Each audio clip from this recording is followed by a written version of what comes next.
ನಮಸ್ಕಾರ ಸ್ನೇಹಿತರೆ, ಎಲ್ಲರಿಗೂ ನನ್ನ ಪ್ರೀತಿಯ ನಮಸ್ಕಾರಗಳು.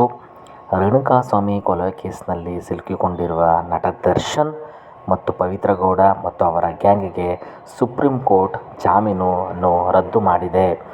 ನ್ಯಾಯಮೂರ್ತಿಗಳಾದ ಜೆ.ಬಿ. ಪರ್ದಿವಾಲಾ, ಆರ್. ಮಹಾದೇವನ್ ಪೀಠ ಈ ಮಹತ್ವದ ಆದೇಶ ನೀಡಿದ್ದಾರೆ. ಕರ್ನಾಟಕದ ಹೈಕೋರ್ಟ್ ಇವರಿಗೆ ಜಾಮೀನು ಮಂಜೂರು ಮಾಡಿತ್ತು. ಆದರೆ ರಾಜ್ಯ ಸರ್ಕಾರ